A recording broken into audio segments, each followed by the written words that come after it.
Soy de la escuela de los que no se formaban. A mí me enseñó gente que del oficio sabía mucho. Antes se enseñaban las redacciones. Yo te diría que la franja de lo que sería un periodismo, entre comillas, independiente, es muy corta.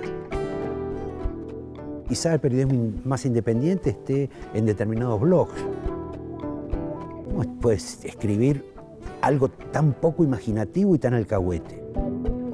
Hay menor autocrítica, me parece, hoy en el mundo de los medios de comunicación.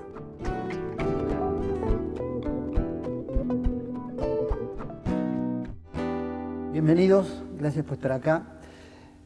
Tenemos hoy la visita de un académico, Academia Nacional de Periodismo, que no son tantos, y además tenemos a un protagonista del periodismo de los últimos 40 años, con lo cual espero que podamos aprovechar a recorrer las distintas etapas, porque además trabajó en los medios más importantes de cada década. Y bueno, no perdamos tiempo y aprovechemos esta conversación. Roberto García, quiero agregar algo más, además de presentarlo. Es hincha de Racing. Académico. Académico, Ese hincha es de lo Racing. único cierto. Y por otra parte, me permite un reconocimiento personal, es uno de los referentes para los periodistas que vinimos detrás. Roberto, la primera pregunta me interesa en particular señalar cómo fue tu comienzo, cómo fue que llegaste al periodismo, porque en aquella época, cuando vos empezaste en periodismo, digamos, comienzo de los 70, pongamos por ahí, no había ni existía la carrera de comunicación en la facultad, ni existían las escuelas de periodismo, o habían algunas muy... Era más bien mal visto eso. Era más bien más visto. Porque los que enseñaban periodismo, no sé cómo se enseña ahora, pero era la gente que en general no podía trabajar en periodismo. Entonces era como que se derivaba a fórmulas de entretenimiento periodístico para explicarle, obviamente que no era todo tan generalizado, pero era parte de la opinión que había. No, para ser periodista antes era... ¿Vos eras de La Plata? No, yo soy del barrio de Flores y... ¿Pero estudiabas? Estudié en La Plata, estudié Derecho en La Plata, y bueno, y de repente me gustaba escribir, estaba en la pavada del mandar cuentos, ese tipo de... Antes había un ejercicio intelectual mucho más concentrado en la capital federal, era el Cine Lorraine, determinadas 2 o 3 revistitas lo que literarias. llamaríamos el ambiente intelectual. Claro, era mucho más chico, y bueno, yo era chico, pero tenía la ventaja que tenía un hermano que había sido un hombre muy activo en materia cultural, había sido crítico de ballet, había hecho cine, era director de televisión. Finalmente, por él en alguna medida llegué a tener mi primer trabajo, que fue colaboraciones en la revista Para Ti, que habré hecho 4 o 5. Bueno, me presentaron una señora que era la secretaria de redacción de ahí, que me dijo, bueno, esta es la revista, mírala y tráeme una propuesta de notas. Yo tenía exactamente 20 años y fui. ¿Y después de ahí? Y ahí hice unas 5 o 6 notas que me las publicaron y me las pagaron. Cuestión que no podía creer, porque aparte tampoco sé qué notas hice, ¿no? Sí, me acuerdo absolutamente cuáles fueron las notas que hice, porque fueron experiencias muy novedosas para alguien que era joven. En una revista como Para Ti, ¿qué tipo de nota, por ejemplo? Y bueno, yo le hice una nota a la secretaria de Borges, que era María Esther Vázquez, que me ocasionó un problema con el director porque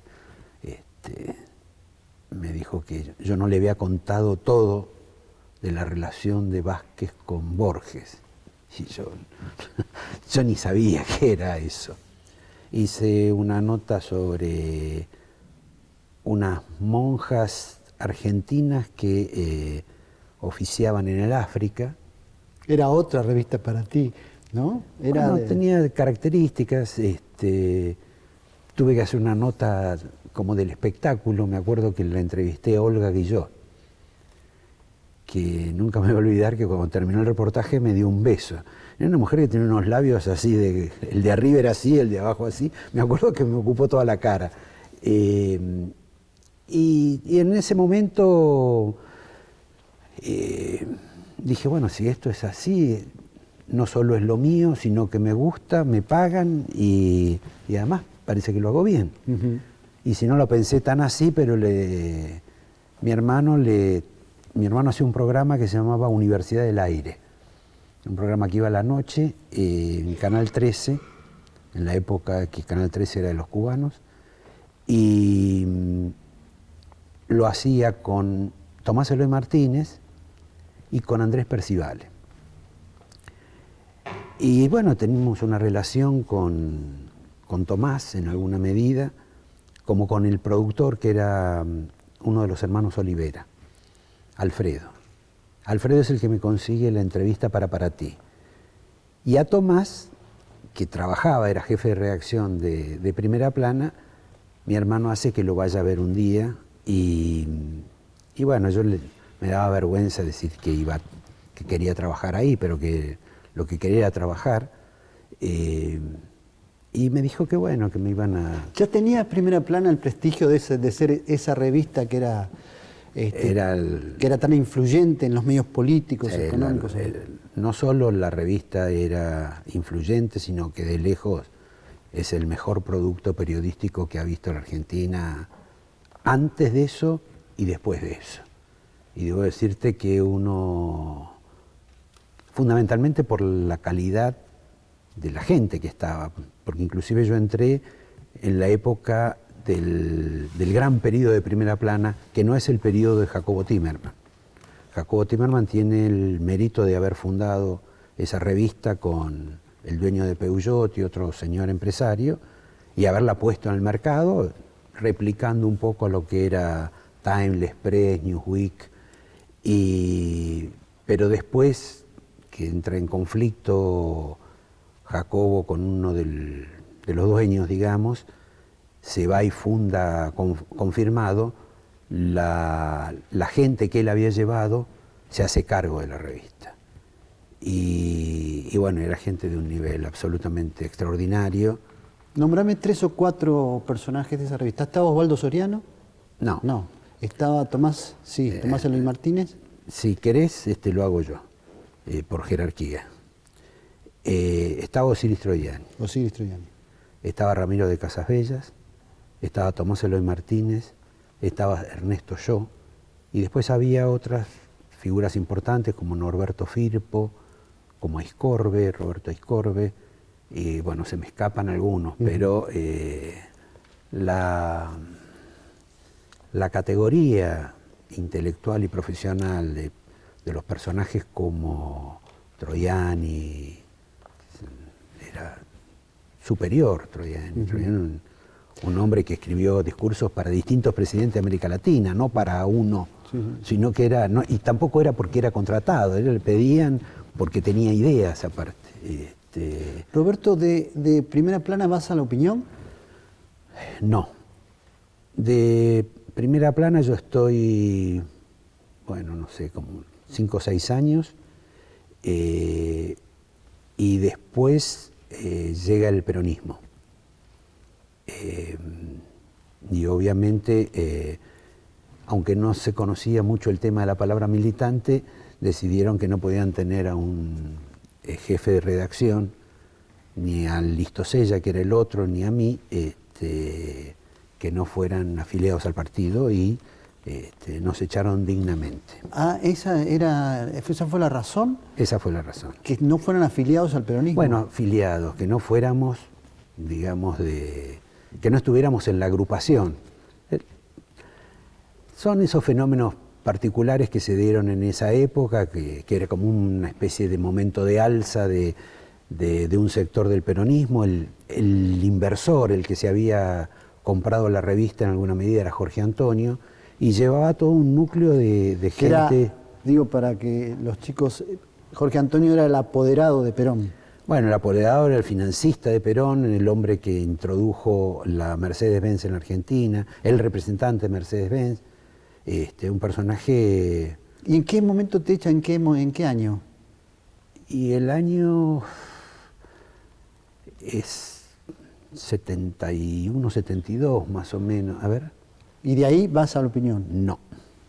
De ahí a los 3 días me llama Alejandro Romay y me invita a trabajar en Canal 9.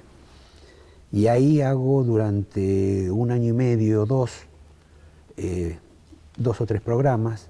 Él me invita para que fuera a trabajar al noticiero. También con una... Yo había trabajado eventualmente con El Hermano en Radio Libertad una vez, y bueno, fui ahí y ahí produje o participé en la producción de un programa con Blackie, que se llamaba Derecho a Réplica, que fue un programa muy exitoso de la televisión argentina, que medía más que el fútbol. Pero para ser justos, en esa época el fútbol no medía tanto, pero medía más que los programas cómicos y que los programas, digamos, de música, de espectáculos, que en esa época eran bastante famosos. Este era un programa que estaba Blackie y tenía 2 productores, uno era yo, y bueno, tuvimos mucho éxito, quizá demasiado, porque vivíamos como privilegiados dentro de la estructura casera que era Canal 9, y después el peronismo fue al poder, y entonces Romay, que digamos tenía una tendencia radical, se tenía que adaptar a los nuevos tiempos y decidió levantar los programas políticos. Hacemos una pausa ahí para después tomar el periodo de La Opinión. Bueno.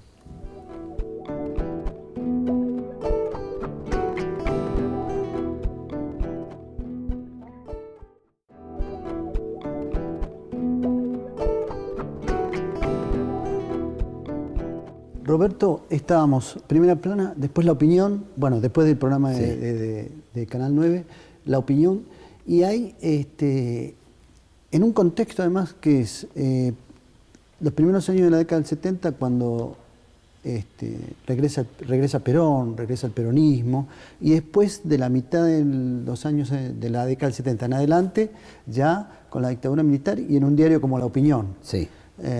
¿Cómo fue cambiando el oficio, tu trabajo? ¿Qué notaste en la calidad de cómo se podía ejercer el periodismo en ese momento?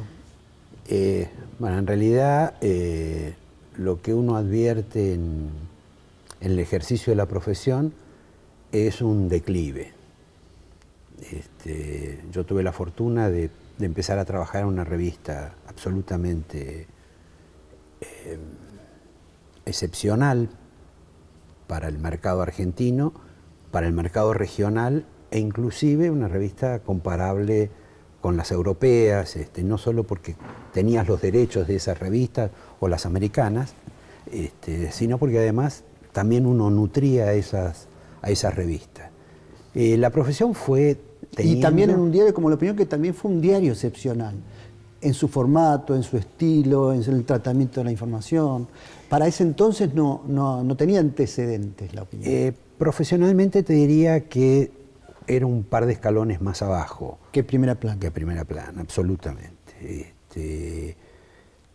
Más allá de que después mucha de la gente que estuvo en Primera Plana terminó trabajando en La Opinión. Porque cuando Jacobo quiso Tilme no está. quiso hacer la Opinión, pretendió llevarse a mucha gente de Primera Plana que había soportado cierres, escisiones con otras revistas, volvió a salir con el peronismo, con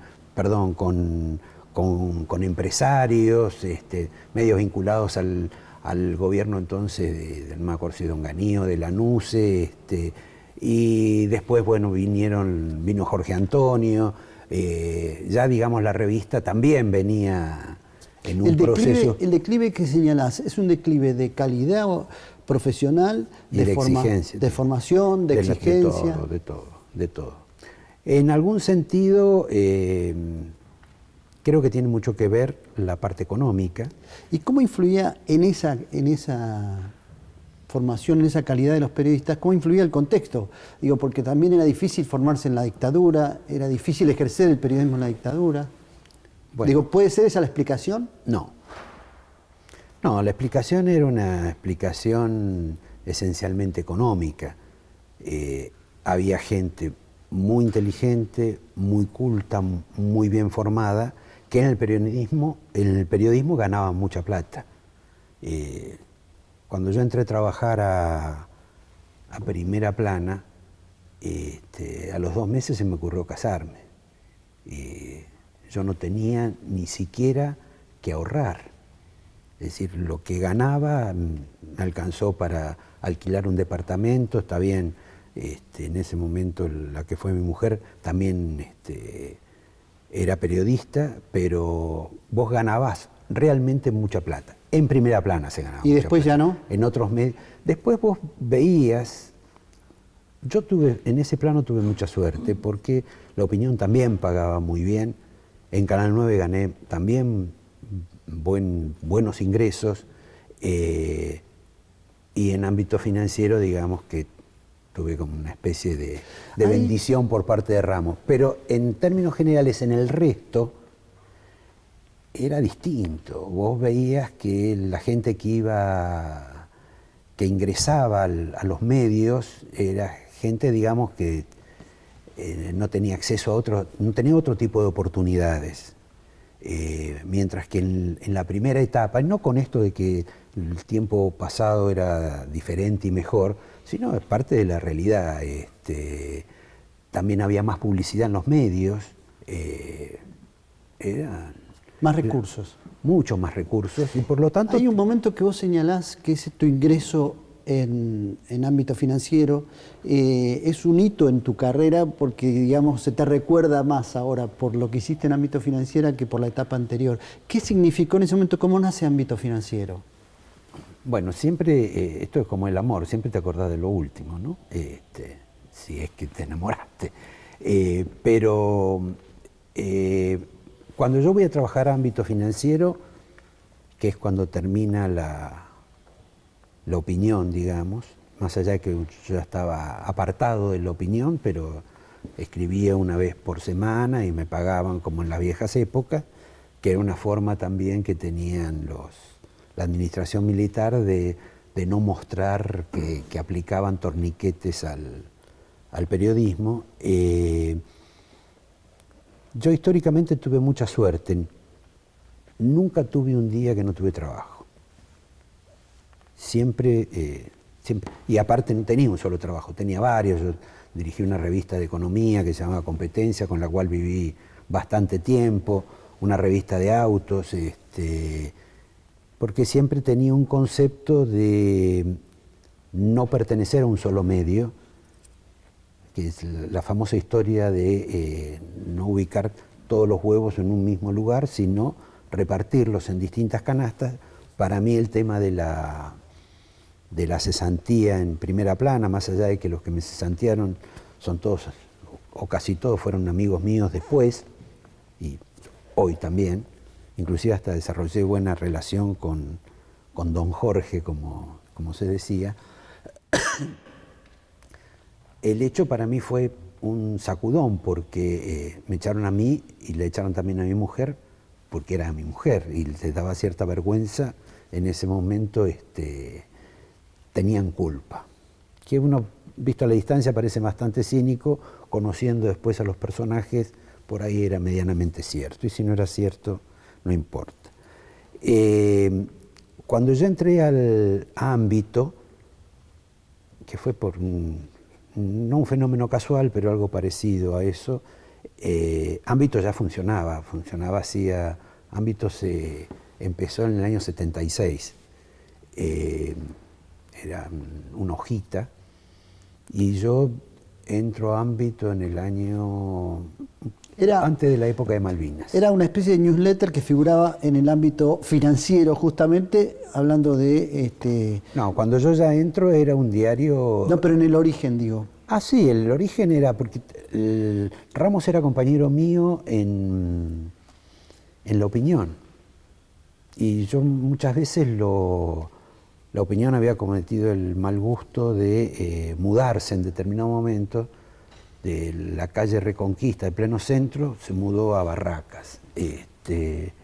Y Ramos era una persona que tenía, bueno, que no le había ido tan bien económicamente en la vida, vivía en la zona oeste, y me acuerdo que él hacía el boletín de Renault, entraba a las 6 de la mañana en Renault, y yo lo dejaba a veces a las 10:30, 11 de la noche en la estación de Once, y él se iba hasta, no me acuerdo qué estación, Merlo, una de esas, allá atrás, en el oeste, y después de ahí tomaba un colectivo para ir hasta la casa. Y en la mañana tomaba el colectivo para ir hasta la casa, de la casa al tren, del tren venía hasta el centro y ahí entraba a las 6 de la mañana a Renault. Cuento esto porque aparte de hacer todo eso, en determinado momento hizo todo eso y la carrera universitaria, que se recibió no de contador, de economista. Inclusive para ver la tenacidad que tenía Ramos en ese plano. ¿Cómo explicás el fenómeno de ámbito financiero? De ser ese pequeño newsletter, ese pequeño diario dedicado a un cierto nicho de lectores interesados en los temas económicos y financieros, a ser casi un diario que con los años 90 se convierte ya en un protagonista que tiene influencia en la política, que incorpora espectáculos, que incorpora sociales, que se convierte en un diario competitivo de los más importantes? Mira, lo de ámbito surgió como una experiencia de 3 o 4 o 6 periodistas, más un señor que puso plata para acompañar el emprendimiento, del cual después Ramos fue como comprando la parte a sus socios, en la medida que había que poner mucho empeño laboral y los otros periodistas no estaban para perder tanto el tiempo. Ramos hasta llegó a hipotecar o a vender su auto para Ámbito. Siempre igual le fue bien a Ámbito. Ámbito fue un diario que hasta que lo vendimos nunca tuvo un mes de pérdida. En ese plano él era un tipo bastante austero, digamos, en el manejo de todas las variables económicas de la empresa. Ellos empezaron para hacer un diario o una hoja para la bolsa, porque justo agarraron el momento en que la bolsa se disparaba, que subió 200%, era cuando el gobierno militar reemplazó al peronismo. El peronismo había sido una especie de debacle económica brutal y bueno, hubo como una especie de festejo colectivo en materia de que había progreso, confianza, el sistema de libertades que no eran tal así, pero bueno, cuando hay plata la gente no mira, se pone el billete enfrente y sigue todos los días. Pero bueno, eso habrá durado 5 o 6 meses, porque de pronto se pincha la bolsa. Y el negocio que era repartir la hoja esa en el centro, en la City, sobre la actualización bursátil, deja de existir. Porque la gente compraba porque quería saber cuánto había ganado de un día para el otro. Y ahí aparece otro método que es el de las tasas de interés.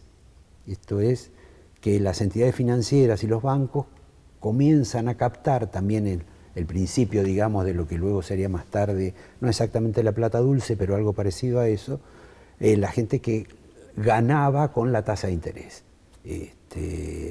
Entonces trataban de meterse en el negocio financiero, de colocar la plata, porque le daba un rendimiento superior al de la inflación, al revés, digamos, de lo que ocurre ahora. Bueno, en este momento ahora están para pararlo al dólar blue, están como igualando o superando.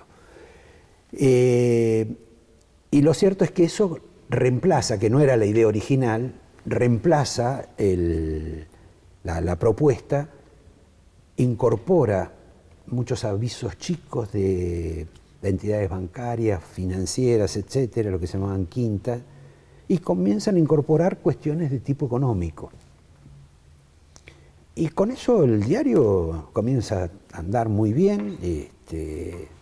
Como ejemplo, cuando yo entro, Ramos se había mudado a una casa muy importante, también en la zona de él, en el Parque Leloir, una casa que pagó un fortunón, sobre todo porque después vino una devaluación machaza y lo que había pagado en dólares se le licuó.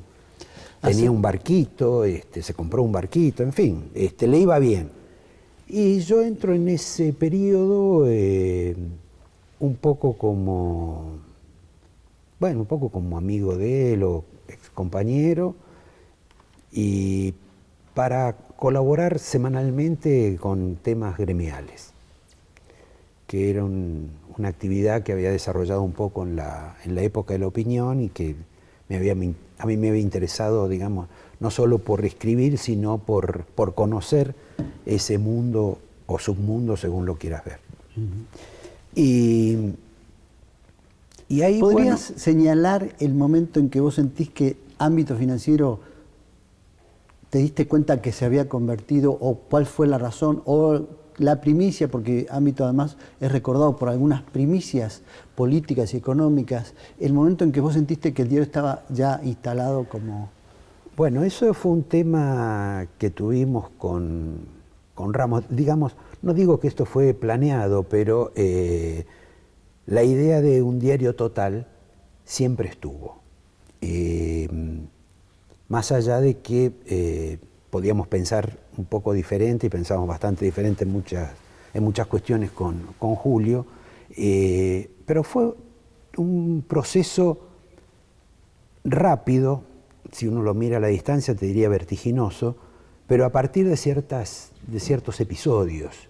Eso que yo había entrado a hacer, por ejemplo, como gremial, se debió a que también era político y también interesaba lo político. Entonces, pero el diario no tenía noticias políticas, pero de pronto empezaron a ocurrir fenómenos que excedían la economía, qué sé yo, la ocupación de Malvinas, etcétera.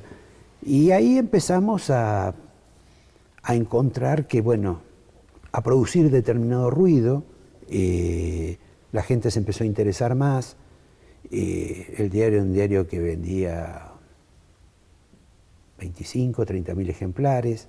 Tuvimos un fenómeno económico que fue el descubrimiento del Plan Austral, que eso nos pegó un salto brutal, no solo el día de la venta, sino que inmediatamente el diario trepó, duplicó casi su tirada, y después sedimentó un poco, pero de cualquier modo ya nos quedamos en un escalón muy arriba, y bueno, y después te vas desarrollando, ¿viste?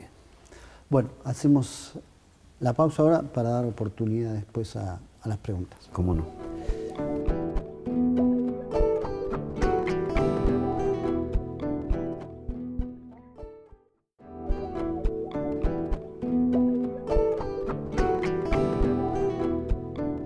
Bueno, vamos con las preguntas.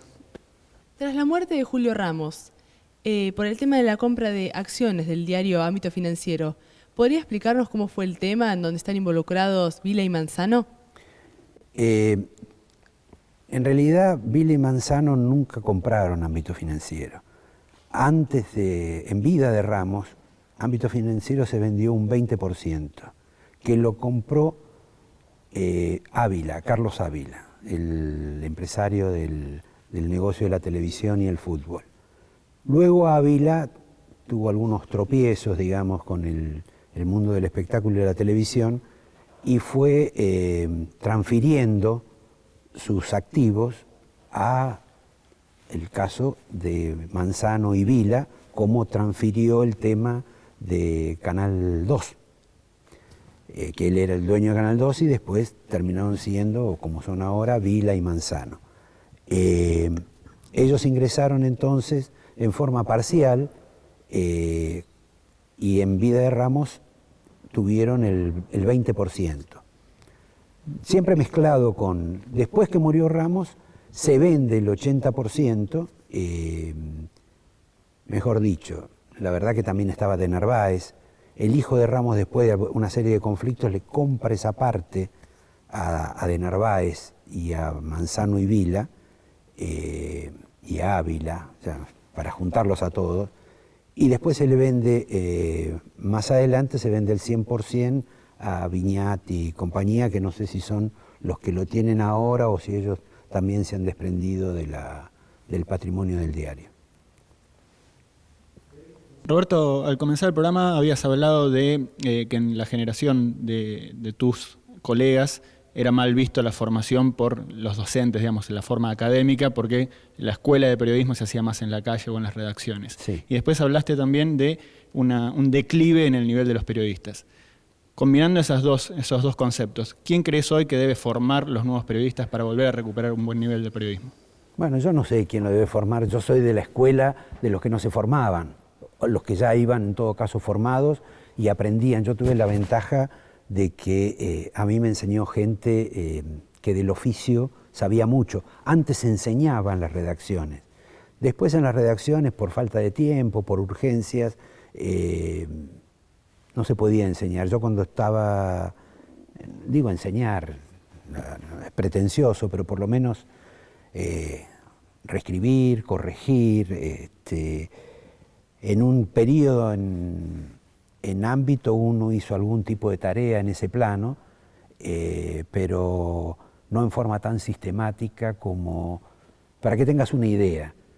En primera plana, la revista, el viernes a las 12 del mediodía, el que era director la reescribía toda. Sentaba y la reescribía absolutamente toda, y escribía notas nuevas también. Por supuesto no reescribía algunas personas como Tomás Eloy o como Osiris, ni el propio yo, pero la revista era mucho más vasta y reescribía. Entonces la revista parecía escrita por una sola persona, era escrita casi por una sola persona.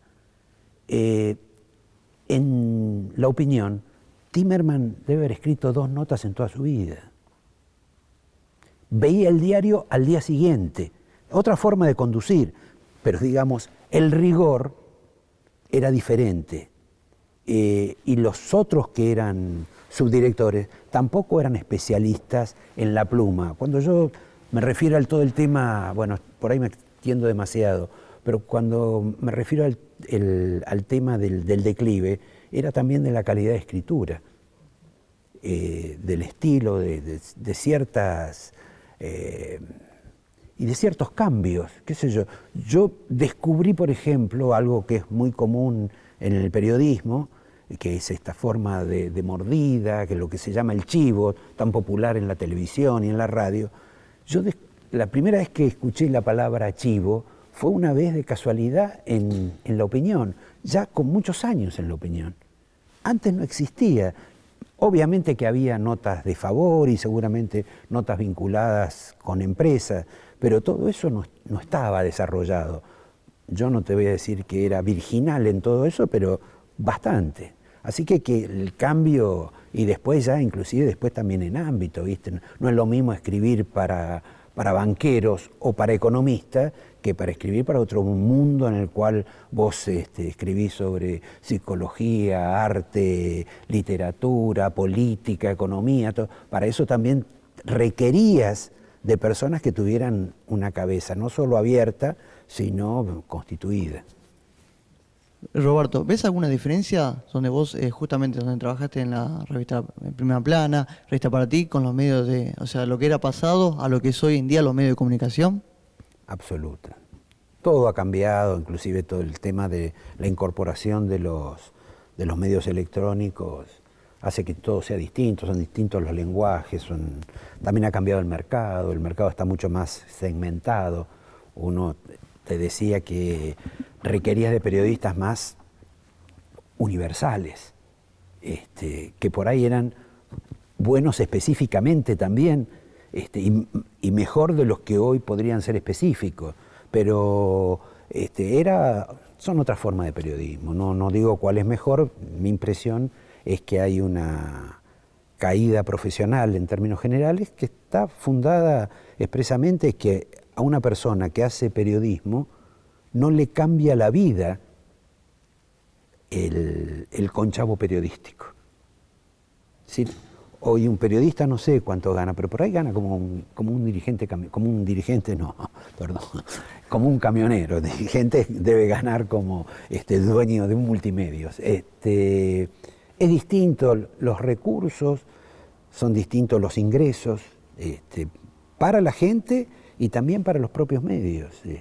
Los medios no, qué sé yo,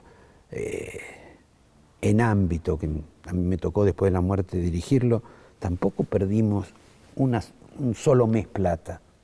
De pronto, y eso que agarramos periodos de crisis, y se mejoraron los ingresos, se mejoró la publicidad, se mejoró la venta del diario, y bueno, yo no sé cómo está el diario o cómo están otros, pero la impresión es que los semioficiosos o semioficiales están requiriendo todo el día pauta oficial, ayuda, subsidio, etcétera, y los que son, digamos, un poco más privados, no tienen la vaca lechera que tenían antes. Hoy sacarle los avisos de los supermercados a La Nación es un tiro, no digo en la nuca, pero parecido.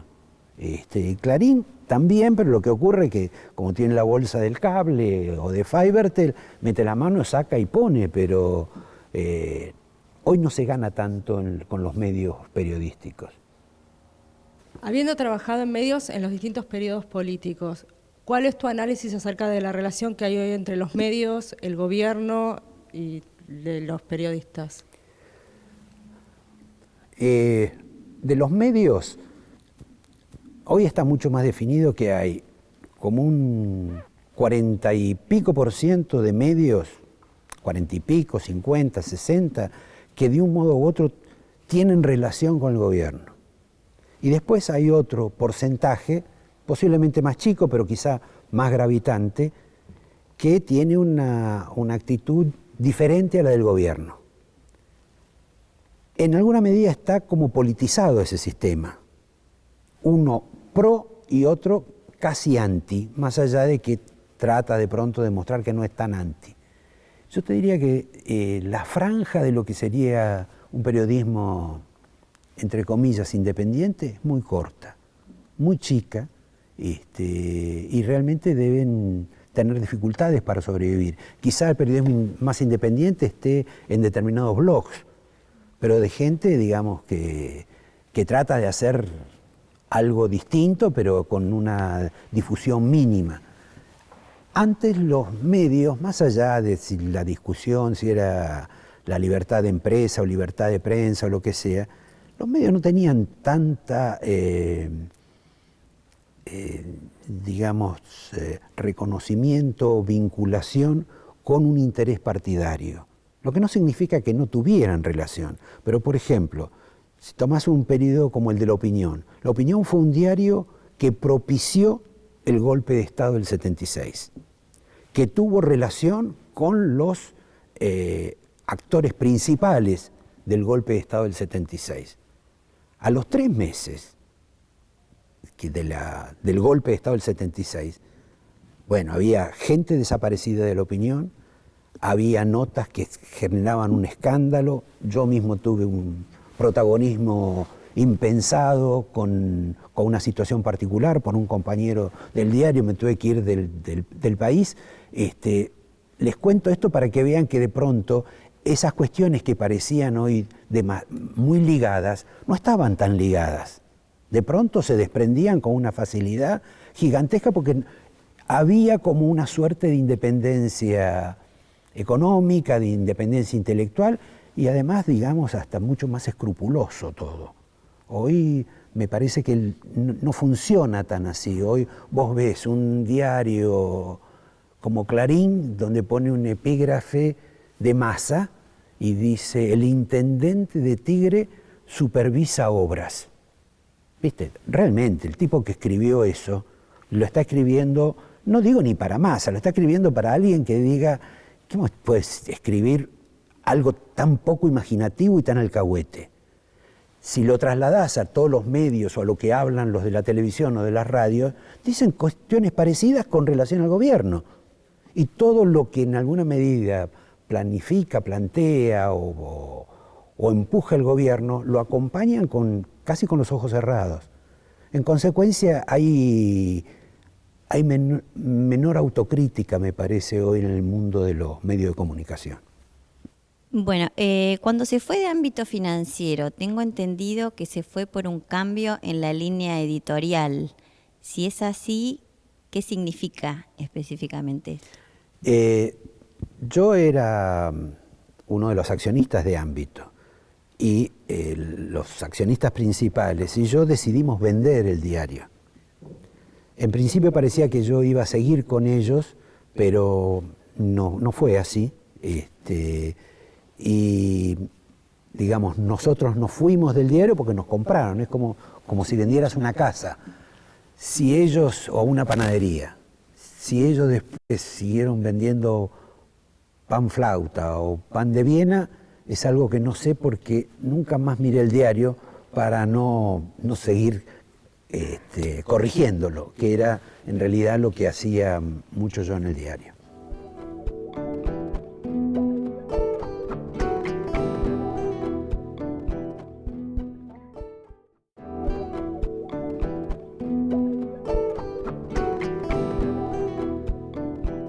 Roberto, cuando Menem libera el artículo 45 que permite a los medios gráficos acceder a la propiedad de los medios electrónicos, se produce una licitación por los canales y ahí también participa Julio Ramos de esa licitación. ¿Él quería tener Canal 13? En realidad no quería tener Canal 13, él se postula, porque se podía haber postulado al 13 o al 11, pero al 11 sabíamos que iba Macri y que iban los Vigil, y todos sabíamos que al 13 iba Clarín.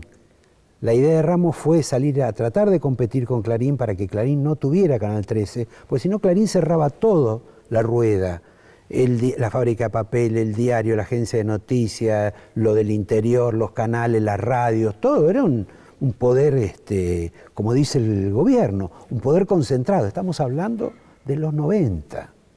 Después siguió creciendo gracias al poder concentrado que le regaló Néstor Kirchner, porque la fuente verdadera de los ingresos de Clarín es el cable, la fusión del cable que Néstor se lo dio contra la opinión, digamos, de lo que sería la justicia legítima, porque la echaron a la doctora Gil Carbó, porque cuestionaba eso, del mismo modo que lo echaron al que hoy preside la UIF, que es Batella, que denunció la irregularidad de esa entrega por parte de Kirchner a Clarín cuando eran socios, más todo el tema telefónico. En consecuencia, lo que Ramos planteaba era que había una suerte de sometimiento, de oscurecer al resto de la prensa por parte del crecimiento elefantiásico de Clarín. Y eso, bueno, era malo en términos generales para el periodismo y mucho más malo para la gente porque uniformaba el pensamiento. Esto es, te da la noticia en un lado, la repite, la multiplica por todos el resto de sus medios, como maneja todo el mercado, bueno, finalmente los otros no tienen oportunidad. Ahora, frente a ese criterio, frente a esa denuncia, él no proponía que el Estado y que un gobierno en particular montara todo un sistema tan variado, multiplicador como el que hizo este gobierno al tener todos estos otros medios que hacen o que quieren hacer lo mismo que Clarín. Porque todos los gobiernos, Alfonsín, que quiso tener su diario y tuvo su diario, por supuesto, se estrelló con su diario, uno. Habrá tenido una radio también, te digo tiempo. Menem, que quiso tener hasta su propio grupo Clarín con el 6 y algún medio tuvo, que también se estrellaron. Lo de Néstor con Clarín fue un crecimiento sobredimensionado, y después, cuando se pelearon, bueno, han tratado de manejarse con lo que tienen propio más lo que de un modo u otro alquilan o toman prestado, como puede ser Canal 9, algunos canales de cable, etcétera, no viene el caso. Pasaste de un capítulo semimonopólico a otro que pretende también ser monopólico, y simplemente para una pugna, yo creo que ya a esta altura ni siquiera de intereses económicos. Señalabas, Roberto, el declive del periodismo, y actualmente, además, a ese declive se le ha sumado esta disputa política donde aparecen los periodistas militantes o los periodistas opositores. ¿Cuál es tu pronóstico a futuro, para el futuro más o menos inmediato de la profesión entonces? ¿Qué sucederá con el periodismo que ha sido desacreditado, que está sospechado, que parece protagonista de algo que no debiera serlo? Bueno, el periodismo ha tenido a lo largo de los años picos de mucha confianza por parte de la gente y de otra desconfianza por parte de la gente. Ha cometido, digamos, las mismas errores, barbaridades que se cometen ahora que se cometían antes, qué sé yo. Si ahora todo el mundo dice, no puede ser que el periodismo televisivo esté todo con el asesinato de esta chica Ángeles, y todo el mundo esté concentrado. Eso ocurrió siempre. Y cada tanto agarran periodos que tienen que ver con el rating, quizá con los ingresos, con la publicidad, etc. Esas cuestiones no se han modificado mucho. Cuando yo hablo del declive, no estoy desmereciendo lo que hace hoy la gente. Las exigencias son distintas. Así como son distintas las exigencias, los ingresos son otros y los recursos con los cuales la gente se maneja es otro. Qué sé yo, yo tuve oportunidades de viajar. Bueno, en una época solo funcionaba como corresponsal extranjero. Bueno, extranjero es una forma de decir porque yo iba a la zona donde había malos hoteles. Donde había buenos hoteles iba a Osiris. Pero eso era de un día para otro. Los recursos, la plata que uno disponía para ir a cualquier otro país, las posibilidades que tenía un periodista son inconmensurablemente distintas a las que tienen ahora, inclusive a las que se tenía uno, por ejemplo, siendo directivo en ámbito financiero. Los cambios son generacionales, tecnológicos, etc. Lo que va a pasar, es el concepto del tema del militante es una palabra, a mi juicio, muy complicada, porque para aquellos que ejercen la profesión, saben que un militante responde a una autoridad superior. Y si la autoridad superior dice que hay que mentir, el militante, como es una suerte de soldado, miente. No sé, a mí si me dicen que tengo que mentir, por ahí miento si tengo ganas. Si no tengo ganas, no miento. El militante está obligado a mentir.